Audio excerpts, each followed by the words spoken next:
Ang liit pa niya, no? Di nyo akalain na ito pala si Coco Martin. Ang tunay niyang pangalan ay si Rodel Pacheco Nasancieno. Ang tunay na buhay niya ay nagsimula sa isang napakasimpleng pamumuhay ng araw. Ipinanganak siya noong November 1, 1981 sa Santa Cruz, Maynila. Bata pa lang siya nang magkahiwalay ang kanyang mga magulang, kaya ang kanyang lola na si Matilde ang nagtaguyod at nagpalaki sa kanya. Ayon kay Coco ay lumaki siya sa hirap at madalas siya na nasa lansangan para makatulong sa pamilya. Ang impluwensya ng kanyang lola sa kanyang pasasalamat sa kanyang pagkatao, madalas sila ay magpunta sa simbahan ng Quiapo para humingi ng gabay o mga dasal na itim na Nazareno. Nag-aral siya ng elementary at high school sa Jose Abad Santos Memorial School sa Quezon City. Para makatapagtapos siya ng kolehiyo, kumuha siya ng mga kursong Bachelor of Science in Hotel and Restaurant. Habang nag-aaral siya ay pinasok niya ang mga iba't ibang trabaho para masuportahan ang mga kanyang sarili na naging waiter sa Max Restaurant. Pinasok niya rin ang pagiging driver at merchandiser. Pagsapal na rin din siya sa mga Albertang Carrada bilang isang janitor sa isang bingo parlor. Hindi naging madali ang kanyang buhay doon at pagkaraan ng 9 na buwan o taon ay siya ay bumalik din sa Pilipinas. Pagbalik niya ng bansa, nagsimula siya ng mga independent film kung saan nakilala siya sa pelikulang Masahista na 2005 bago tuluyang sumikat sa mga independent films.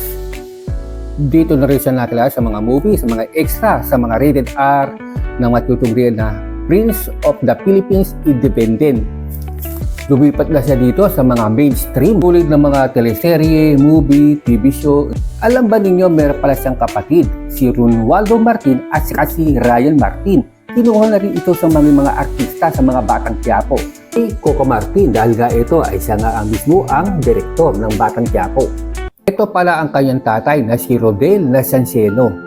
Sa mga matagal na panahon o pagkakalayo noong bata pa si Coco dahil sa paghihiwalay ng kanyang mga magulang, muli nagkasama at naging maayos ang relasyon ni Coco sa kanyang tatay. Ayon kay Coco ay binibigyan pa daw ng konting tulong sa kanyang ama at sa mga suporta sa kanyang mga kapatid. Ngayong 2026, ang kasalukuyan na karelasyon ni Coco Martin ay isa sa mga aktres na si Julia Montes. Kinupurma ni Coco noong 2023 na sila ay matagal na magkasama, aabot ng mga 15 years ang kanilang relasyon mula pa noong 2011. Sa lukuyang taong ngayon ay 2026 ay tinatay na sa 20 billion hanggang 25 billion, humigit kumulang ng 1.5 billion ang 1.4 billion na net worth. Nananatili siya sa isa sa mga pinakamayaman na aktor sa Pilipinas dahil sa mga kanyang sunod-sunod na matatagumpay ng mga proyektor bilang artista, direktor at producer. Ang kanyang pangunahing tahanan ay isa sa mga malawak na mansyon sa isang mga eksklusibong subdivision sa Quezon City na tinatayang naghahalaga doon ng mga mahigit na 120 milyon.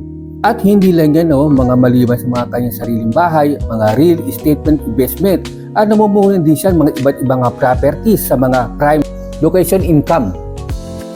Meron din siya mga Ford Mustang GT, isang classic American car na pinag-customize pa ni Coco Martin para ma-astig ang mga pormahan. Jeep Wrangler, luxury car na mga high-end car collection. Armor car, incase sa Century APS Armored Personnel Carrier na madalas niyang gamitin sa mga malalaking event tulad ng mga MMFF na parade. Armor Bicycle, ito ay isang mga kumpanya na nakabase sa Canada. Naghahalaga daw ito ng mga mahigit na 30 milyon. Dinisenyo ito para sa mga extreme protection, bulletproof ang katawan nito at ang mga salamin laban sa mga alanganing lugar at mga koleksyon na big bike.